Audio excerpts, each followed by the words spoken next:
regardé ensemble à cette priorité dans l'Église de Christ. On a vu ensemble la priorité, l'autre bannière, de la parole de Dieu, de la prédication sur la parole de Dieu, qu'on croit que la parole doit diriger, inspirer, que toute l'Église est fondée sur la parole de Dieu principalement. On a vu le pilier de l'adoration, qu'on existe pour adorer le Seigneur dans tous les aspects de notre vie, pas juste lorsqu'on vient le dimanche à l'Église, mais qu'on a été créé pour glorifier Dieu et qu'on va trouver notre satisfaction seulement lorsqu'on va être dans une relation avec le Seigneur, en train de l'adorer. Et aujourd'hui, on va voir la prière. Et pourquoi est-ce qu'on croit que la prière est tellement centrale et tellement importante à l'Église d'Oxa?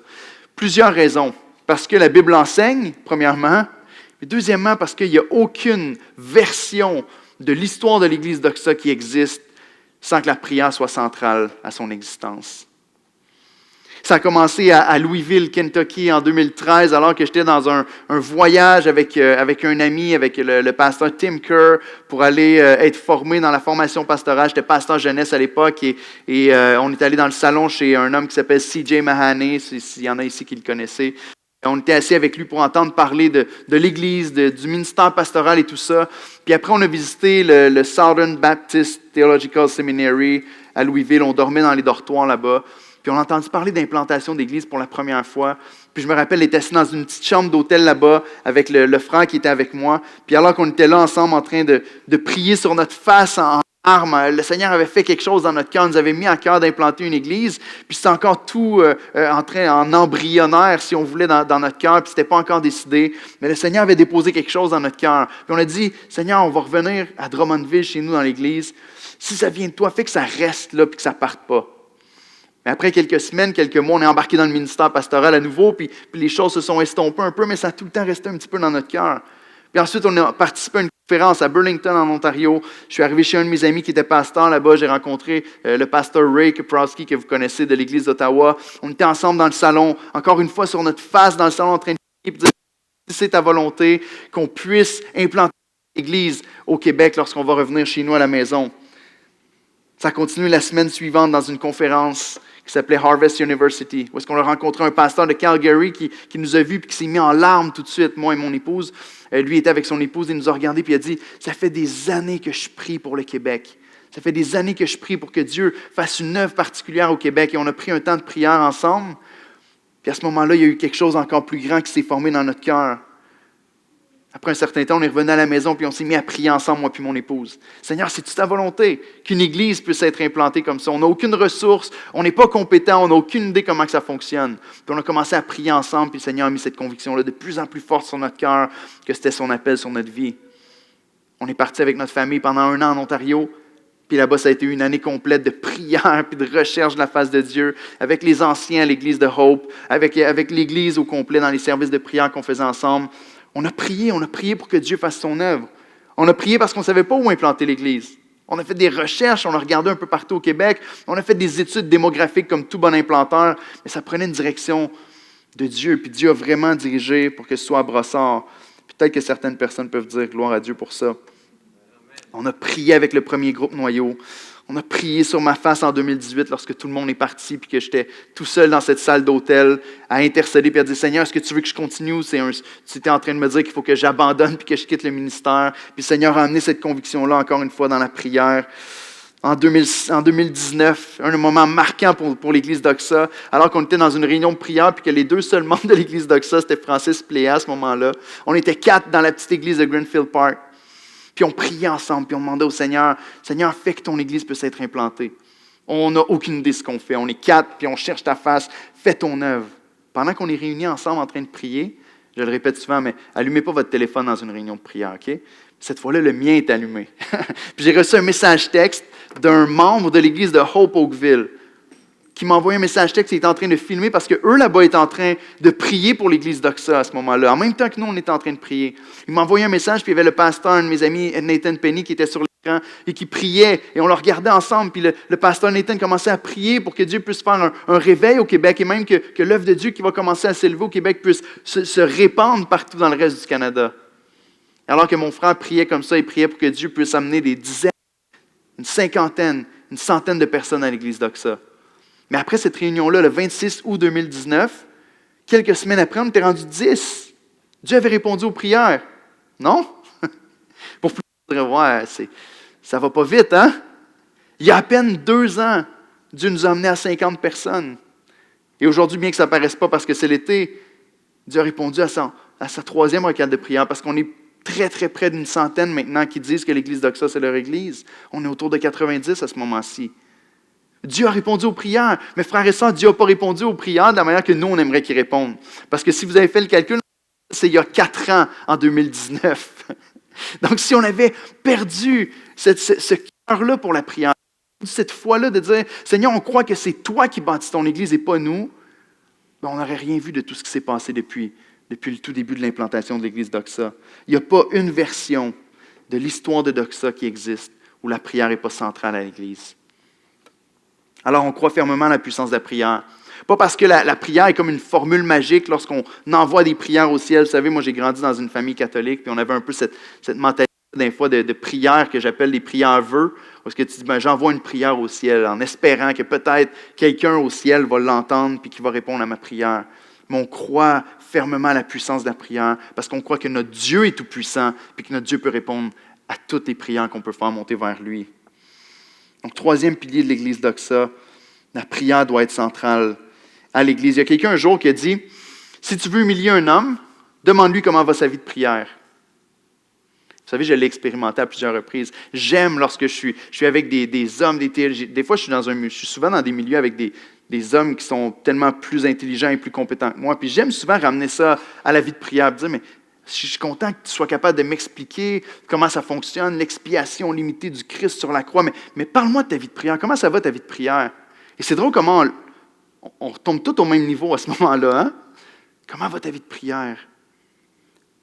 Est-ce qu'on croit qu'on peut avoir une grande connaissance, puis une tête bien remplie, mais si on n'a pas cette réalité dans cette relation-là avec le Seigneur, ça sert à quoi? Ça ne sert à rien. Donc, ma question pour vous aujourd'hui, c'est la même question qu'on se pose à travers chacun des messages de cette série-là. Quelle place doit avoir la prière dans l'Église de Christ? Pense-y un instant. Quelle place a la prière dans ta vie? Quelle place avait la prière dans la vie de la première Église? Est-ce que tu sais quelle place avait la prière dans la vie du Christ incarné? Si on peut poser cette question-là, si tu veux humilier un homme, demande-lui comment va sa vie de prière. Je pense qu'on peut poser la question aux églises aussi. Si tu veux savoir ou si tu veux humilier une église, demande-lui quelle place a la prière dans votre église. Parce que j'ai participé à beaucoup de prières, à beaucoup de réunions de prière, où finalement c'était 45 minutes de discussion ou de prise de requête de prière où les gens pouvaient partager tout ce qu'ils pouvaient vivre, puis après ça, on priait pendant 3 minutes à la fin, puis on partait. Il y en a qui ont vécu ça, je vois certains sourires sur les visages. Mais quelle place a vraiment la prière dans l'Église du Christ? Et ici, je veux que ce soit clair, ce n'est pas du légalisme où on essaie d'imposer quelque chose, où on croit que si tu fais tant de prières par jour, tu vas gagner ton ciel ou tu vas gagner la faveur de Dieu. Mais c'est juste de se poser la question, qu'est-ce que la Bible dit sur la place de la prière dans la vie du croyant? C'est une réflexion à savoir, est-ce qu'on croit réellement que le fruit qui est porté dans l'Église et dans ma vie dépend de ma grande sagesse et de mon intelligence, ou est-ce que ça dépend vraiment du Seigneur? La réponse va se trouver dans ma vie de prière. Donc voici l'idée principale du message d'aujourd'hui. À l'Église d'Oxa, nous croyons que sans Christ, on ne peut rien faire, donc nous prions. C'est simple, hein?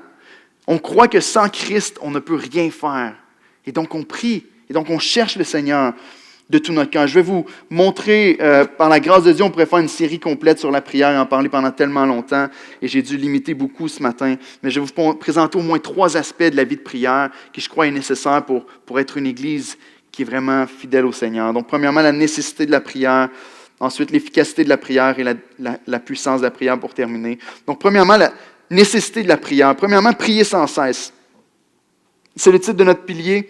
On doit prêcher sans excuse, adorer sans gêne, prier sans cesse. Prier sans cesse. Dans le verset clé de notre pilier, c'est Éphésiens 6, verset 18. Je pense qu'il est à l'écran ici. Qui dit ceci. L'apôtre Paul est en train de parler à l'Église d'Éphèse. Il dit « Faites en tout temps, par l'Esprit, toutes sortes de prières et de supplications. Veillez à cela avec une entière persévérance et priez pour tous les saints. » Est-ce que vous notez la fréquence ici? Faites en tout temps. Donc, quand est-ce qu'on est supposé prier? Sans cesse, prier en tout temps. Comment? On va voir dans quelques minutes. Par l'Esprit, toutes sortes de prières et de supplications. Veillez à cela. Ça veut dire, endors-toi pas. On utilise ça au Québec, hein, il dort au gaz, mais tellement souvent dans l'Église, on est comme ça avec la prière. C'est la vis qui a besoin de constamment être resserrée parce que c'est quelque chose qui prend toujours le siège en arrière. Une fois qu'il y a des activités d'Église, qu'il y a toutes sortes de choses qui prennent place, on ne veut pas laisser ça arriver. En tout temps, veillez à cela avec une entière persévérance. Est-ce que vous entendez l'appel au dévouement à la prière dans la manière que Paul explique les choses ici? Il y a un passage qui est encore plus connu, 1 Thessaloniciens 5,17, qui dit carrément « priez sans cesse », qui est un impératif, un ordre qui est donné, encore une fois, par l'apôtre Paul. Vous devez prier sans cesse.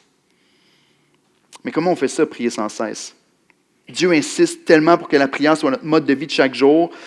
Ça ne veut pas nécessairement dire de toujours prononcer des prières. Okay, il y a des gens qui l'ont pris d'une manière tellement littérale, qui se sont isolés, qui ont vécu une vie de moine, isolés du reste du monde pour pouvoir passer le reste de leur vie en prière avec le Seigneur. Mais on se rend compte que si on fait ça, on passe à côté de la mission que Dieu a donnée aux disciples et à l'Église. Est-ce que Jésus, lorsqu'il marchait sur la terre, passait son temps à seulement prier vers le ciel? Jésus avait des relations avec les humains, il y avait des conversations, Jésus dormait, Jésus mangeait, Jésus marchait, Jésus faisait plein d'autres choses, guérissait les malades et tout ça. Mais la prière était constante et enveloppait assurément tout ce qu'il faisait. Et c'est ce mode de vie de prière qu'on veut adopter en tant qu'Église et en tant que chrétien. On veut que nos services soient submergés par la prière. C'est pour ça qu'on prie à chaque dimanche les uns avec les autres dans nos sièges et qu'on va le faire dans quelques instants. On veut que nos vies soient submergées par la prière parce qu'on croit que sans Christ, on ne peut rien faire. Regardez dans la vie de Jésus. Jésus, et je ne vous ai pas mis tous les versets à l'écran, mais je vous les dis rapidement. Jésus, il priait avant de commencer sa journée. On le voit dans Marc 1,35. Jésus priait dans le désert avant de commencer son ministère public. Avant de guérir les malades dans Matthieu 7. Après avoir guéri les malades dans Luc 5. Avant de ressusciter Lazare dans Jean 11. Jésus, il prie avant de manger, il prie avant de faire la multiplication des pains aussi. Il prie avant de marcher sur l'eau. Vous pouvez trouver ça dans Jean 6, Matthieu 14. Si vous voulez les versets, venez me voir, je vais vous les donner après. Mais le but, c'est de voir que la prière était partie intégrante de la vie de Jésus. Il dit, Jésus, il prie pendant toute la nuit sur la montagne avant de choisir les 12 disciples. Jésus prie avant de s'offrir sur la croix dans le jardin de Gethsémane, dans Luc 22. Et Jésus prie pendant qu'il est sur la croix. Élie, Élie, lama sabachthani. Vous connaissez ce verset? Mon Dieu, pourquoi m'as-tu abandonné? Et un peu plus tard, il prie encore alors qu'il rend son dernier souffle. Père, reçois mon esprit entre tes mains. Et ce qui est encore plus merveilleux, c'est qu'on voit dans Romains 8, 34 que la Bible nous dit que Jésus, alors qu'il est ressuscité, qu'il est monté au ciel et qu'il est maintenant à la droite de Dieu, Jésus intercède pour nous à la droite du Père, alors qu'il est au ciel en ce moment. Donc la prière faisait partie de la vie de Jésus, imbibait sa vie du début à la fin. C'est impossible de lire le récit des témoins oculaires de la vie de Jésus sur la terre sans voir que la prière était centrale à sa vie. Impossible. De quoi alors notre vie de prière? Ici, on peut regarder à Jésus, puis une des choses qu'on va dire souvent et qu'on entend souvent, c'est « Non, mais attends, Eric, c'est Jésus. » Je veux dire, on ne peut pas se comparer à Jésus. C'est Jésus, c'est le Fils de Dieu. Mais ma réponse est justement, si c'est Jésus, si c'est Dieu, le Fils incarné qui marche sur la terre et que lui-même a besoin de vivre une vie complète dans la dépendance envers Dieu, dans la prière, à combien plus forte raison nous autres qui sont loin d'être comme Christ, est-ce qu'on a besoin de vivre une vie de dépendance à Dieu à chaque jour de notre vie? Si le Fils de Dieu lui-même dépendait de la prière et a prié pendant toute sa vie sur la terre, à combien plus forte raison on en a besoin? Mais je pense que le passage qui pour moi est un des plus convaincants sur la nécessité de la prière et combien on doit prier sans cesse, c'est celui de Luc 18, les versets 1 à 8. Et je veux passer rapidement là-dessus, puis ensuite on va prier ensemble. Et ensuite, on va chanter et on va revenir dans la parole. OK? Luc 18, les versets 1 à 8. Je vous le lis rapidement. J'ai prêché sur Luc 18, 1 à 8 cet été à Ottawa puis à Oakville. Donc, je vais faire attention de ne pas m'étirer trop dans un long message, mais c'est tellement précieux. Les passages ici, c'est Jésus qui donne une parabole à ses disciples. Et le point de la parabole est très clair. Des fois, il faut chercher. Des fois, on se dit, bon, qu'est-ce qu'il veut dire exactement dans cette parabole-là? Ici, il est très, très, très clair. Regardez au verset 1 de Luc 18. Il nous dit, « Jésus leur adressa une parabole pour montrer qu'il faut toujours prier et ne pas se relâcher. » Très clair. Le but de la parabole, c'est qu'il faut toujours prier et ne pas se relâcher. Verset 2. Il dit, « Il y avait dans une grande ville, un juge qui ne craignait pas Dieu et qui n'avait d'égard pour personne. Il y avait aussi dans cette ville une veuve qui venait lui dire, « Fais-moi justice de ma partie adverse. » Pendant longtemps, il refusa. Mais ensuite, il dit en lui-même, « Quoique je ne craigne pas Dieu et que je n'ai d'égard pour personne. Néanmoins, parce que cette veuve m'importune, je lui ferai justice, afin qu'elle ne vienne pas sans cesse me rompre la tête. L'expression grecque ici veut dire me donner un black eye, me donner un œil au beurre noir. Verset 6. Le Seigneur ajouta, « Entendez ce que dit le juge inique.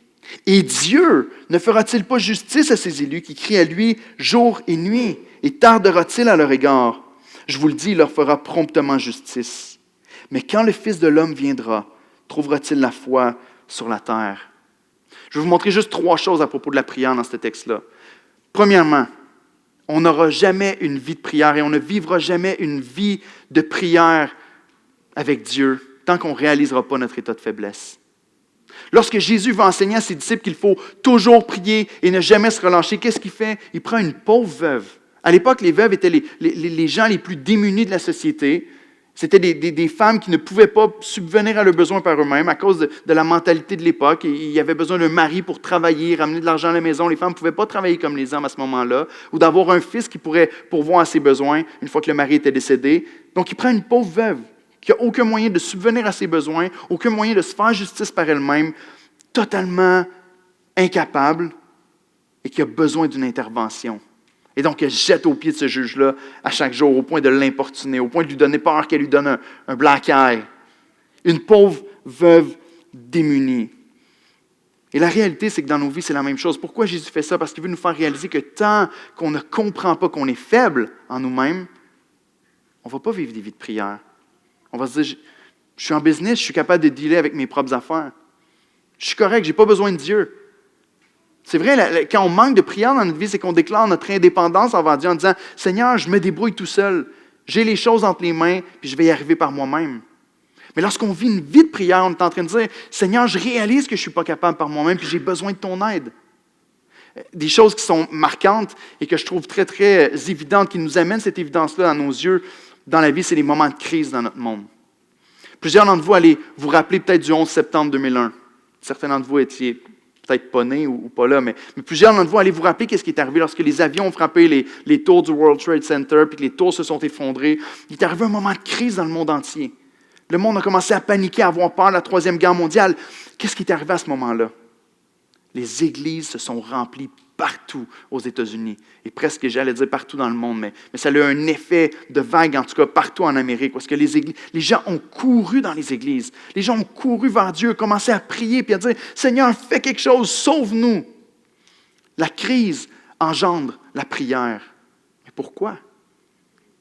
C'est la même chose qui s'est passé à Haïti en 2010, lorsqu'il y a eu le gros tremblement de terre.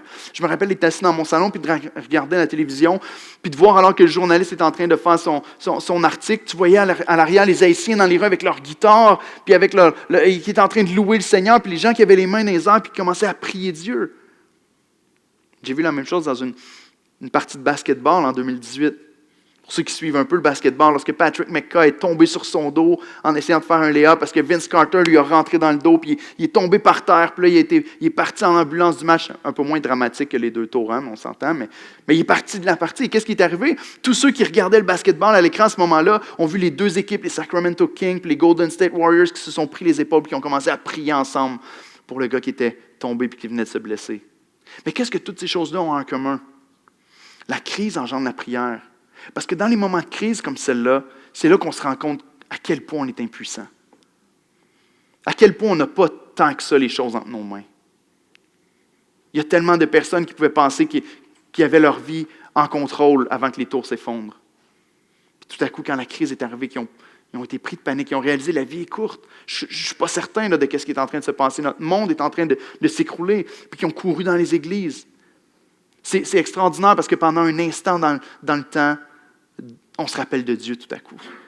Tout à coup, on revient vers Dieu et on commence à le prier. Mais ce qui est triste, c'est que Dieu doit envoyer la crise pour qu'on se tourne vers lui. Sinon, on l'oublie et on le laisse en arrière. Donc, tant qu'on ne réalise pas notre état de faiblesse, on ne va pas vivre une vie de prière avec le Seigneur. Mais j'aimerais vous dire, puis je suis vraiment convaincu de ça, que le manque de prière dans nos vies, c'est parce qu'on a un manque de compréhension de ce que c'est vraiment que l'Évangile. Le manque de prière dans nos vies prouve qu'on ne comprend pas bien ce que l'Évangile est vraiment. Je sais que ça bouleverse ce matin. Il y a plusieurs qui se disent « Oh boy, moi, ma vie de prière arroche depuis un bout de temps. » Prenez pas, encore une fois, la condamnation du diable sur votre vie ce matin, mais la conviction de l'Esprit qui vous amène à vous tourner vers Dieu et à vivre dans ses voies. Mais la réalité, c'est que si on ne prie pas dans nos vies, le manque de prière est une preuve qu'on ne comprend pas l'Évangile. Pourquoi? Parce que c'est quoi l'Évangile exactement? L'Évangile, c'est l'histoire, la bonne nouvelle extraordinaire d'un Dieu bon, d'un Dieu sage, d'un Dieu magnifique, d'un Dieu généreux, d'un Dieu qui est trinitaire et parfaitement comblé dans sa relation avec les membres de la Trinité. Dieu le Père dans l'amour avec le Fils et le Saint-Esprit, dans cet échange d'amour et cette relation, est complètement satisfait. Et il n'y a pas besoin de vous et moi pour être heureux. Mais ce Dieu-là, dans sa grande générosité, a décidé de créer un monde extraordinaire. A décidé de créer le monde tel qu'on le connaît. La Bible nous dit que lorsque Dieu a créé le monde, c'était un paradis. Un jardin de délices. Un jardin de délices où il y avait une tonne de fruits à découvrir, de légumes, de saveurs incroyables à découvrir dans le monde dans lequel on est. Des couleurs extraordinaires. Même si je suis daltonien, je vois des couleurs, mais des couleurs extraordinaires que le Seigneur a créées. Des sons, la musique, la mélodie des oiseaux qui chantent. Le Seigneur a créé un monde tellement merveilleux pour que l'homme et la femme puissent en jouir, mais encore plus pour que l'homme et la femme puissent jouir d'une relation avec leur Créateur. Mais le diable est arrivé. L'Évangile, c'est que le diable est arrivé et il a souffloté à l'oreille de l'homme. Il lui a fait croire que Dieu était injuste. Parce que dans toute la grandeur des merveilles que Dieu avait données à l'homme, dans l'étendue des bontés que Dieu avait généreusement offertes à l'homme et à la femme, il y avait une chose qu'il n'avait pas le droit de toucher.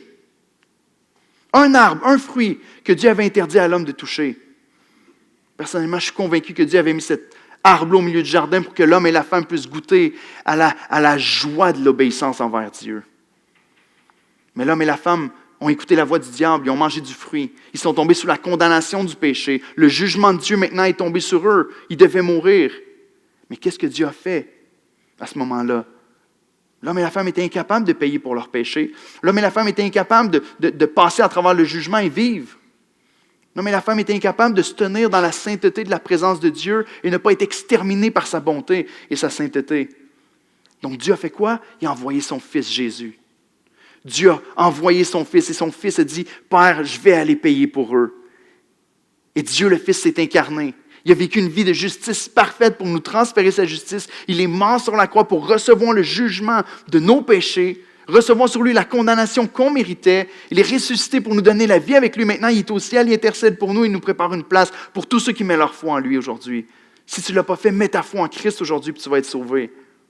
Mais l'Évangile, c'est ça, voyez-vous, c'est « je suis faible » et Christ est fort. L'Évangile, c'est « je suis incapable de me sauver par moi-même, mais Christ est venu mourir à ma place et me sauver. » Mais la folie, c'est que parfois on pense « c'est vrai, j'avais besoin de Jésus pour me sauver. J'avais besoin de Jésus pour me faire naître de nouveau. Mais maintenant que je suis en Christ, par mes propres forces, je vais être capable de me rendre jusqu'à la ligne d'arrivée. » Et ça, c'est le mensonge qu'on croit trop souvent. Et c'est la raison pour laquelle trop souvent la prière n'a pas une place prioritaire dans notre vie. On croit qu'on est capable. Maintenant, oui, il m'a sauvé, il est mort sur la croix à ma place. Mon dossier de péché est réglé. Maintenant, je suis capable de faire la course par moi-même. C'est faux.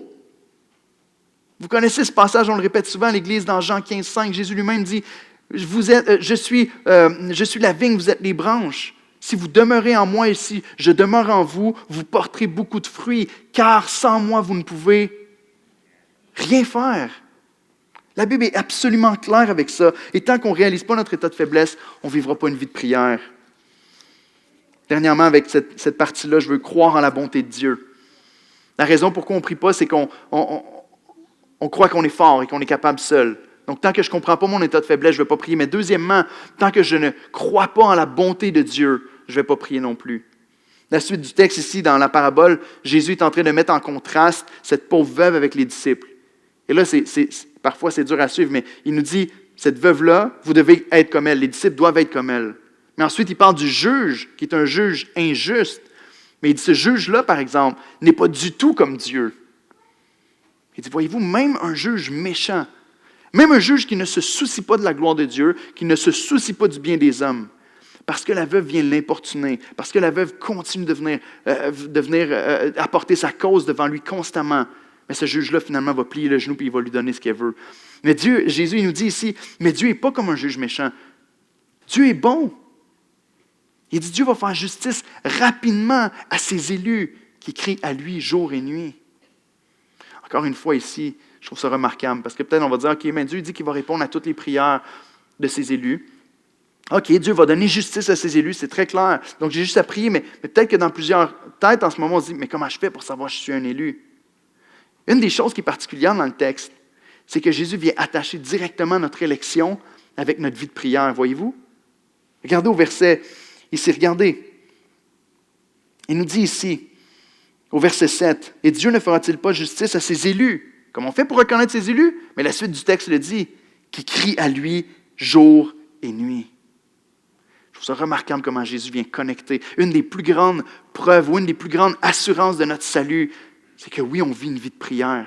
C'est que oui, on intercède envers le Seigneur puis on crie à lui jour et nuit. Mais bien souvent, plusieurs d'entre nous autres, on voit Dieu comme étant un Dieu méchant. Peut-être comme votre Père terrestre. Je ne sais pas si votre Père terrestre était comme ça. Mais des fois, on voit Dieu en disant, mais Dieu va sûrement dire non à ma requête. Dieu ne va sûrement pas accepter la requête que je fais monter devant lui. Dieu est sûrement occupé avec des gens qui sont beaucoup plus pieux. Vous savez, on fait ça souvent, hein? Mais je n'ai pas eu une très bonne semaine chrétienne cette semaine. Je n'ai pas lu ma Bible à tous les jours, je n'ai pas évangélisé les gens à mon travail, je n'ai pas eu une vie très, très modèle de chrétien. Fait qu'il va sûrement répondre aux prières des chrétiens plus modèles ailleurs. Savez-vous qu'est-ce qui se passe quand on fait ça? On est encore en train de rendre ça à propos de nous. Ce n'est pas à propos de nous, c'est à propos de lui. Alors, je vous lis un passage, puis ensuite on prie. Dans Hébreux 4, c'est très clair. Parce que, justement, une des raisons pour qu'on ne prie pas, c'est qu'on ne croit pas en la bonté de Dieu, ou qu'on comprend encore une fois mal l'Évangile. Parce que Dieu ne répond jamais à nos prières à cause de notre grand talent, de notre grande sagesse, puis de notre bonté. Savez-vous ça?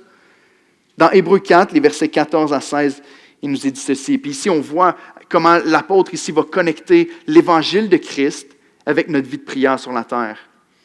Au verset 14, il dit « Ainsi, puisque nous avons un grand souverain sacrificateur qui a traversé les cieux, Jésus, le Fils de Dieu, demeurons fermes dans la foi que nous professons. Car nous n'avons pas un souverain sacrificateur qui ne puisse compatir à nos faiblesses. Au contraire, il a été tenté comme nous en toutes choses, sans commettre de péché. » OK, il présente l'Évangile ici. Jésus est notre grand souverain sacrificateur. Il a traversé les cieux pour nous, il s'est offert en sacrifice. Il a offert le sacrifice final pour chacun de nous, pour qu'on puisse être reconnu comme juste devant Dieu. Il compatit à nos faiblesses, il connaît notre faiblesse. Si tu souffres aujourd'hui et que tu sens que Dieu n'est pas avec toi, tu as l'impression de vivre ça tout seul, sache que Jésus connaît parfaitement la souffrance que tu es en train de vivre, la tentation avec le péché que tu es en train de vivre, la difficulté à te dire, est-ce que je vais être capable de passer à travers ça? Jésus comprend parfaitement ce que tu vis. Mais au-delà de ça, il nous dit ici, il a été tenté en toutes choses. Et Christ, à cause de ce qu'il a accompli sur la croix, voici l'implication pour notre vie de prière, verset 16. Donc, approchons-nous avec assurance du trône de la grâce, afin d'obtenir miséricorde et de trouver grâce pour être secourus dans nos besoins. Voyez-vous le lien? L'évangile de Christ, Jésus a tout payé pour nous, et c'est à cause de ce que Christ a fait, pas à cause de ce que moi je fais, de ma sagesse, de ma bonté, que je peux être entendu devant Dieu, mais à cause de ce que Christ a accompli, maintenant je peux m'approcher du trône de la grâce et savoir que je vais trouver grâce. Et savoir que je peux être secouru dans mes besoins. Est-ce que vous croyez ça, frères et sœurs? Le manque de prière dans notre vie, trop souvent démontre qu'on ne croit pas vraiment que ça dépend de ce que Christ a fait, mais qu'on croit que ça dépend de nos œuvres, puis de notre bonté, puis de notre capacité à prier de manière éloquente ou extraordinaire dans nos œuvres. Je crois que la plus grande motivation pour nous influencer à prier, Jésus nous la donne dans la fin du texte au verset 8. Jésus dit, « Lorsque le Fils de l'homme reviendra, est-ce qu'il va trouver de la foi sur la terre? » Et là, très souvent, il y en a qui l'ont interprété de manière très, très étrange. Certains ont utilisé ce verset-là pour faire peur un petit peu à l'Église en disant « Oh, attention, peut-être qu'il n'y aura plus de chrétiens quand Jésus va revenir. » Ce texte-là n'a rien à voir avec ça. Peut-être qu'il n'y en aura plus qui vont croire, et peut-être qu'il n'y aura plus personne qui vont croire en Jésus lorsqu'il va revenir à cause que le tentateur va nous avoir tous eu. Mais Jésus est en train d'enseigner ses disciples à propos de quoi? Il est en train de leur enseigner qu'il faut toujours prier et ne jamais se relâcher. Jésus est en train de les encourager à persévérer dans la prière. Il ne veut pas les décourager en finissant sa parabole, ce serait la pire technique d'enseignement au monde. Jésus est en train de dire, il est en train d'appeler profondément dans le cœur des croyants ce que l'Esprit a déposé lorsqu'on est né de nouveau. Vous connaissez ce passage encore une fois dans Romains 8. La Bible nous dit que lorsqu'on est de nouveau, le Saint-Esprit vient en nous et la première chose qui se passe, c'est que l'Esprit en nous fait crier « Abba, Père ». Lorsque l'Esprit nous remplit, on commence tout de suite à prier puis à être en relation de communication avec notre Dieu. Donc le Seigneur est en train de dire ici, Lorsque je vais revenir, est-ce que je vais trouver la foi sur la terre? Et ce qu'il fait, c'est qu'il vient chercher quelque chose dans le cœur pour qu'on puisse dire, oui Seigneur, trouve-nous en train de prier lorsque tu vas revenir. Oui Seigneur, on est tes enfants, on a confiance que tu es bon, on reconnaît qu'on est faible et on sait que tu es celui qui fait l'œuvre. Donc on va prier maintenant. Je vais vous inviter à le faire. Peut-être que vous êtes ici comme visiteur, peut-être que vous n'êtes pas habitué de prier avec d'autres personnes, mais je vous invite à faire un petit pas de foi ce matin, peut-être même à écouter un petit peu plus. Dites-le à la personne avec qui vous priez, mais à prendre un temps pour prier en groupe, peut-être en groupe de 4, donc peut-être un 4-5 minutes, prier 1 minute chaque, mais on va prier avec les points qui sont à l'écran ici. Je vous ai mis des suggestions de prière que vous allez pouvoir faire ensemble, mais commencez à prier dans ce sens-là, OK? Prions en Église. Parce que je veux bien prêcher sur la prière, mais je me suis dit, pourquoi pas le mettre en application tout de suite? On veut être une église qui prie, right? Donc, les requêtes ici, Seigneur, je réalise que je suis incapable de remplissez le vide, sauver mes enfants par moi-même, que j'ai essayé peut-être trop longtemps, de réparer mon mariage, de vaincre le péché qui est tellement difficile dans ma vie, que je suis incapable de résister à la tentation de ressembler aux autres jeunes autour de moi qui font les choses qu'ils font. Je ne veux plus douter que tu es. Est-ce qu'il y a un aspect du caractère de Dieu que tu doutes depuis un bout de temps? Je doute, Seigneur, peut-être que tu réponds à mes prières. Je doute que tu m'entends. Je doute que tu me pardonnes à chaque fois que je pêche pour de vrai. Ou troisièmement, pardonne-moi de m'être confié en et non en toi. Trop souvent, notre manque de prière, lorsqu'on ne croit pas en la bonté de Dieu, c'est qu'on va se confier dans toutes sortes d'autres choses. Peut-être nos finances, peut-être notre grande sagesse, peut-être nos amis, peut-être des podcasts, croyant que ça va nous amener la solution au lieu de se jeter au trône de la grâce. Donc, je vous invite à vous tourner. À ce moment-ci, il va y avoir une petite musique qui va jouer juste pour vous pouvoir mettre un petit son pour que vous soyez à l'aise de prier à haute voix. Mais priez avec, tournez-vous, peut-être mettez-vous en groupe de 4, priez avec les gens qui sont autour de vous, puis prions dans ce sens-là. Intercédons en tant qu'Église et demandons au Seigneur d'agir. OK, faisons ça pour les prochaines minutes.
pouvez prendre place.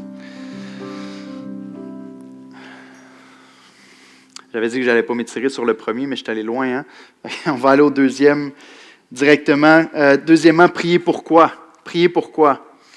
On voit ensemble la nécessité de la prière. Ici, on voit l'efficacité de la prière. Comment est-ce qu'on fait pour être assuré que le Seigneur va vraiment répondre à nos prières lorsqu'on s'adresse à lui? Bien, la parole de Dieu nous donne des arguments assez clairs à propos de ça, et Jésus en particulier, puis on va les voir ensemble. Mais un des arguments qu'on entend, et un des arguments que j'ai entendu souvent, surtout en étant pasteur jeunesse, je vous avouerai, là, mais très souvent, ça arrive que les gens me disent, mais j'aimerais ça avoir plus de vie de prière, mais je ne sais pas pourquoi prier. J'ai aucune idée quoi prier quand je commence à prendre un temps de prière. Je ne sais pas c'est quoi les sujets que je devrais prier. Je ne sais pas quelle requête j'ai le droit de demander à Dieu puis que Dieu va me répondre et quelle requête que je ne peux pas lui demander. Ça va être extrêmement simple à ce point-ci, mais extrêmement important qu'on en parle. Donc, comment je fais pour savoir que Dieu va répondre à mes prières? Une des choses qui est très claire, c'est lorsque Jésus va enseigner à ses disciples, cherchez d'abord le royaume de Dieu et sa justice, et tout le reste vous sera donné par-dessus. C'est une règle de base assez simple. Hein? Est-ce que ta vie de prière est principalement remplie de requêtes qui font référence au royaume de Dieu? Ou est-ce que c'est principalement ton royaume? Est-ce que je veux principalement faire avancer mon royaume? Seigneur, bénis ma maison, donne-moi un meilleur travail, fais que telle chose aille mieux dans ma vie. Ou est-ce que c'est basé sur le royaume de Dieu réellement? Seigneur, fais en sorte que ma famille rayonne un peu plus dans le voisinage dans lequel on est. Seigneur, fais que ton Église continue de grandir, fais qu'il y ait des âmes qui se donnent à Christ, fais qu'on soit présent dans notre voisinage pour déclarer l'Évangile. Donc, chercher d'abord le royaume de Dieu et sa justice, c'est un bon point de départ. Mais Jésus va nous donner deux choses. Il va, entre autres, mais il va dire en Jean 14 que si on demande quoi que ce soit en son nom, on peut être sûr que le Seigneur va nous l'accorder. Et deuxièmement, dans 1 Jean 5,14, il va dire que si on prie selon sa volonté, on peut être sûr qu'on va voir cette chose-là aussi s'accomplir. Donc, prier en son nom et prier selon sa volonté. Et je ne veux pas être extrêmement long ici, mais lorsqu'on prie en son nom, vous savez ce que ça ne veut pas dire? Ça ne veut pas dire que je vais dire « Seigneur » comme une virgule dans mes prières lorsque je prie. Seigneur, je te demande, Seigneur, fais ça, Seigneur, s'il te plaît. OK, si vous le faites, arrangez-vous avec Dieu, demandez à Dieu que vous aidez dans votre vie de prière. Mais le nom de Dieu n'est pas juste de prier dans le nom de Jésus, ce n'est pas juste de répéter son nom comme ça à répétition. Le prier dans le nom de Jésus, c'est de réaliser dans quel statut on se tient maintenant que nous sommes nés de nouveau en Jésus-Christ. Prier dans le nom de Jésus, c'est de prier en se tenant en Christ. La lettre de Paul aux Éphésiens est tellement claire avec ça. L'expression qui est la plus répétée dans sa lettre, c'est « en Christ ». Vous n'êtes plus dans le monde, maintenant vous êtes en Christ. À cause de ce que Christ a accompli à la croix pour nous, à cause de l'œuvre de Christ à notre place, maintenant nous sommes unis à Jésus-Christ, comme cette branche avec la vigne, on est unis avec lui, et c'est en Christ qu'on peut se tenir devant Dieu. Donc c'est de faire monter nos prières sur la base de ce que Christ a accompli pour nous, qu'on sait qu'on peut s'approcher du Père et être entendu et recevoir une réponse favorable. Donc, pensez de cette manière-là. Lorsqu'on finit notre prière en disant « dans le nom de Jésus » ou « au nom de Christ, on te prie aujourd'hui », ce n'est pas une formule magique pour dire « mais si tu rajoutes ça à peu près n'importe quelle prière, Dieu va répondre favorablement et va te donner ce que tu demandes ». Non, c'est positionnel, c'est à cause de ce que Christ a fait pour nous. On peut se tenir en Jésus-Christ aujourd'hui pour lui demander d'agir. On sait qu'on a la faveur de Dieu parce qu'on est en Jésus-Christ. Est-ce que vous croyez ça? À cause du nom de Christ, à cause de ce que Christ a fait, vous êtes vraiment en lui. Et maintenant, Dieu ne vous voit plus comme un homme ou une femme qui mérite la condamnation et le péché, mais comme un homme et une femme qui méritent tout ce que Christ a mérité à notre place. Sa faveur, la vie éternelle avec lui. Même dans la lettre de Romains, Paul va dire, s'il nous a donné son Fils, à combien plus forte raison ne donnera-t-il pas aussi toutes choses avec lui? Donc, ce n'est pas « je passe par Christ pour avoir autre chose », mais c'est en Christ que se trouve absolument tout le trésor d'un croyant. Puis deuxièmement, dans 1 Jean 5,14, il dit « selon sa volonté ». Donc, selon sa volonté, c'est de dire, si je m'approche de Dieu, que je lui demande des choses, selon sa volonté, selon sa bonne volonté, je sais que Dieu va répondre à ma prière favorablement. Maintenant, où est-ce qu'on trouve la volonté de Dieu, frères et sœurs? Dans sa parole. On a un livre complet rempli de la volonté de Dieu qui est entre nos mains. Donc, tellement souvent, encore une fois, j'ai entendu des gens me dire, mais Éric, est-ce que c'est correct de prier telle chose? Mon premier réflexe va être de dire, OK, mais qu'est-ce que la Bible dit à propos de cette chose-là? Ah, mais je sais pas, je prie puis je me demande. Ils ont légalisé le cannabis maintenant, puis je me demande si je devrais commencer à consommer de la drogue parce que c'est légal, c'est pas un crime. Mais qu'est-ce que la parole dit à propos de ça? Parce que vous savez, si la parole dit clairement que cette chose-là est mauvaise, eh bien, je ne peux pas m'approcher de Dieu en espérant que, Seigneur, je te prie pour ça, mais prie selon sa volonté. Maintenant, la Bible est remplie de la volonté du Seigneur. Donc, si quelqu'un me dit, j'ai pas de matériel, je ne sais pas quoi prier, je vais dire, est-ce que tu ouvres ta Bible? Regarde dans l'Écriture, lis la Bible, puis prie ce qui est écrit ici. Ah, je ne sais pas si le Seigneur veut que je me trouve une épouse pour me marier un jour. Dieu a dit, celui qui trouve une femme, trouve le bonheur, c'est une grâce qu'il obtient de l'Éternel. Remplissez la terre et soyez féconds. Probablement que c'est dans la volonté du Seigneur. Tu as le droit de prier pour ça. Comprenez-vous, il y a des choses qui sont claires dans la parole de Dieu. Il y a des choses qui nous sont données. Je vais vous donner certains versets pour vous le démontrer. Mais lorsque Dieu nous dit de prier selon sa volonté, mais principalement, c'est de prier en accord avec la volonté révélée dans l'Écriture. Donc, on veut prier la Bible à l'Église d'Oxa. C'est pour ça que les requêtes qu'on met à l'écran après avoir vu un texte, ils suivent normalement le texte qu'on vient de lire ensemble. Si tu veux prier selon la volonté de Dieu, ouvre la Bible et commence à lire.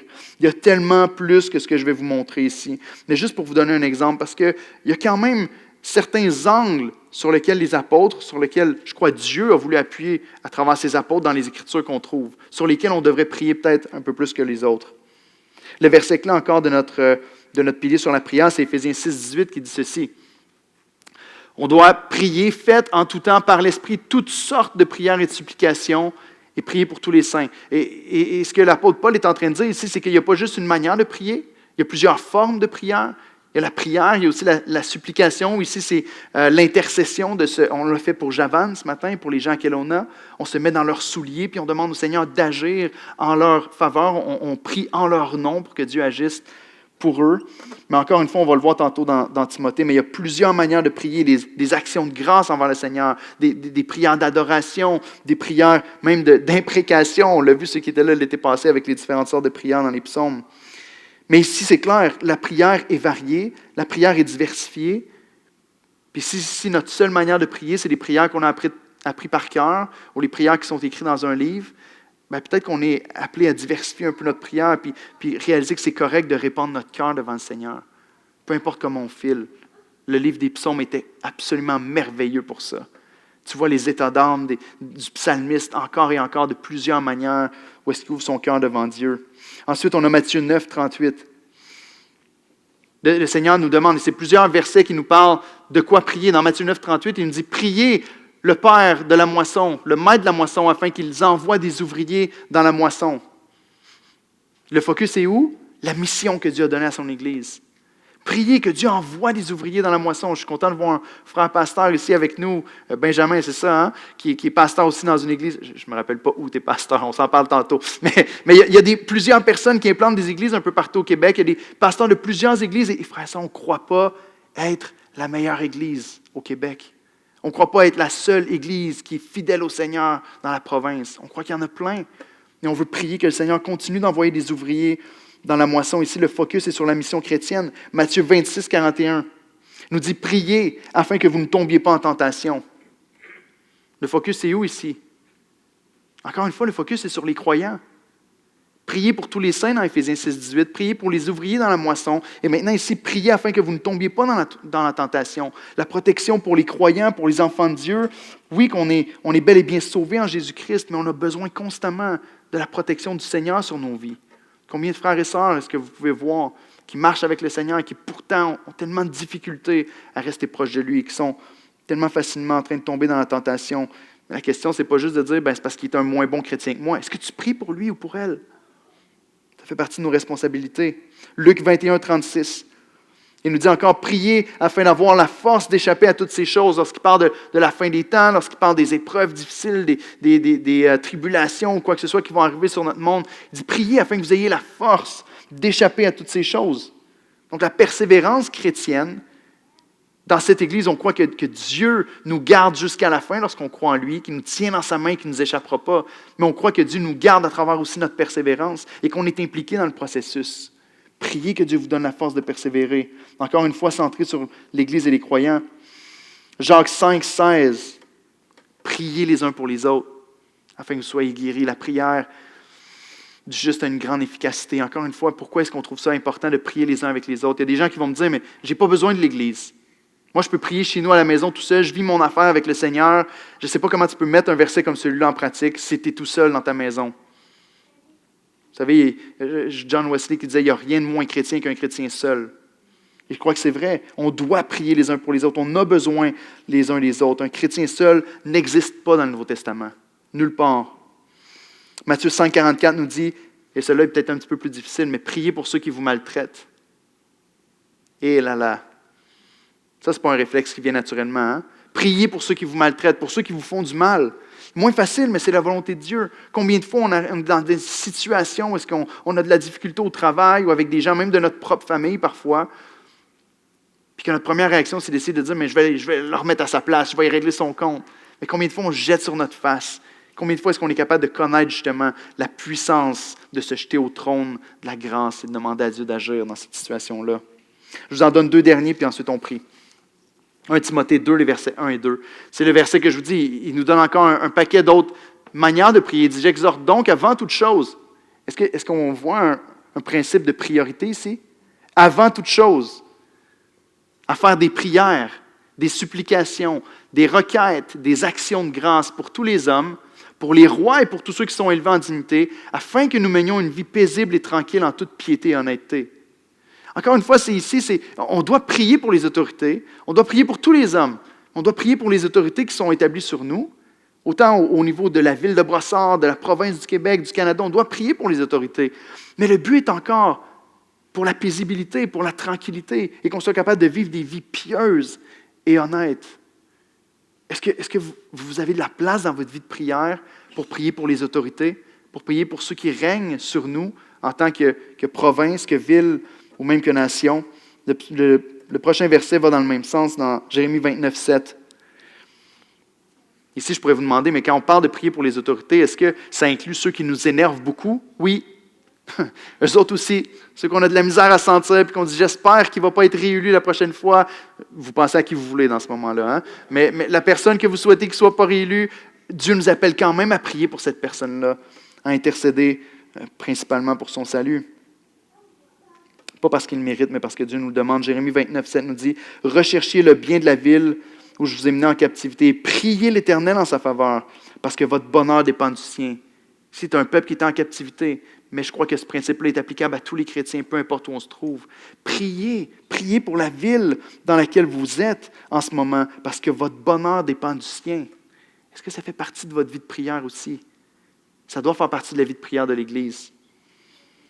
Donc ici, on se demande, mais le ministère chrétien ou le fait de vivre une vie de prière, ce n'est pas juste centré sur le pasteur qui est en avant ou la personne qui fait les chants à l'avant ou un ministère qui est public et qui est visible comme ça. La réalité, c'est que tu es en ministère, peu importe où tu te trouves dans ta vie, dans ton voisinage, avec les gens de ta famille. Tu n'as pas besoin de dire, mais je ne me sens pas vraiment en mission avec Dieu parce que je ne suis pas missionnaire en Inde en ce moment en train d'évangéliser un peuple qui ne parle pas ma langue. Mais un des meilleurs moyens, et ça, les pères de l'Église le croyaient fortement, qu'un des meilleurs moyens d'être un chrétien, une des meilleures manières d'être un chrétien qui honore le Seigneur, c'est d'être un bon citoyen dans la ville où tu te trouves. D'être un bon citoyen, d'honorer Dieu en honorant les autorités, en s'occupant de leur famille, en reflétant le cœur généreux de Dieu dans leur relation avec ceux qui nous entourent. C'est un des meilleurs moyens pour refléter l'Évangile de Christ à ceux qui sont autour de vous.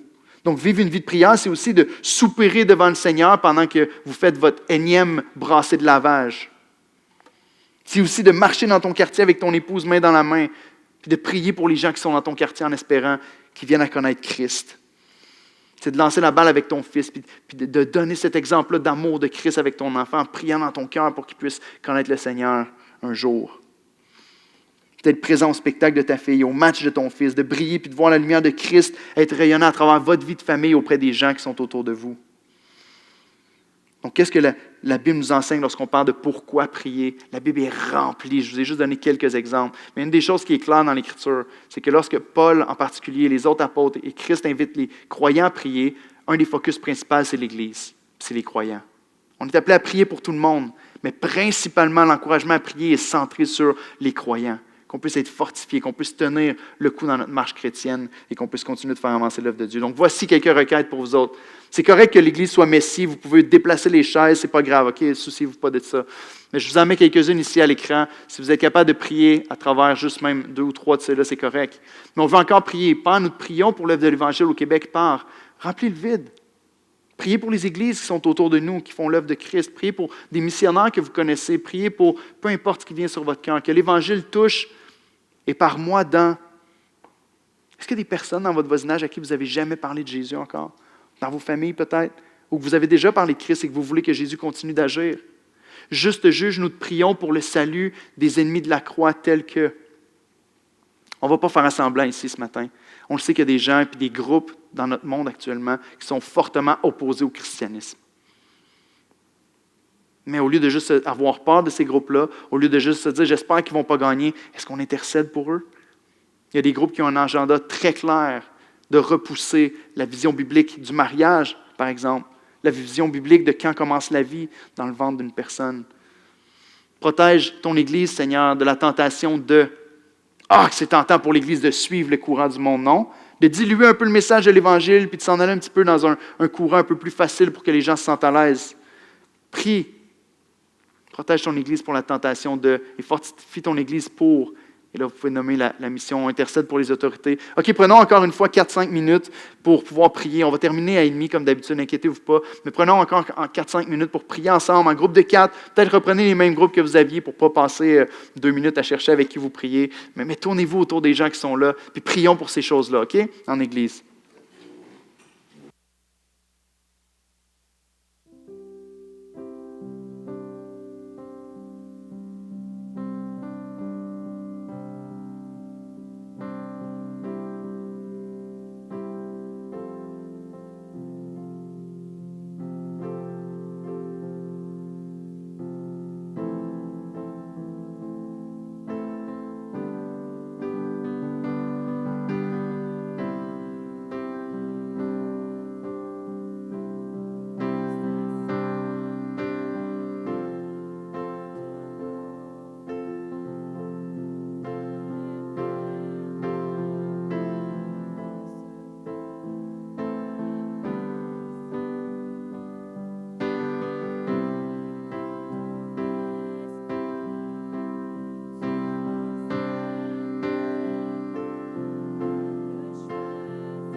11h34, on finit un petit peu plus tard. Vous pouvez prendre place, frères et sœurs. C'est une joie de pouvoir prier en église comme celle-là. On croit qu'il y a plus qui est accompli dans 5 minutes de prière que dans 5 ans de force humaine à essayer de faire bouger les choses. Ça, c'est certain. Merci d'avoir prié avec nous autres. Écoutez, la dernière chose qui est importante pour moi de vous communiquer, c'est qu'on croit, et on le voit à travers les différents piliers qu'on a vus ensemble dans les dernières semaines, que le Saint-Esprit a vraiment une place importante lorsqu'on parle de la parole de Dieu, lorsqu'on parle de l'adoration, puis lorsqu'on parle de la prière.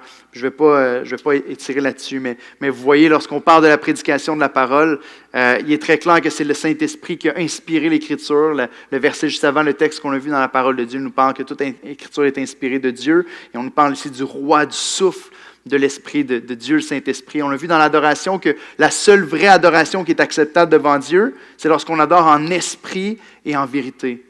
Ceux qui adorent en étant remplis du Saint-Esprit par l'inspiration de l'Esprit Saint et selon la vérité révélée dans l'Écriture.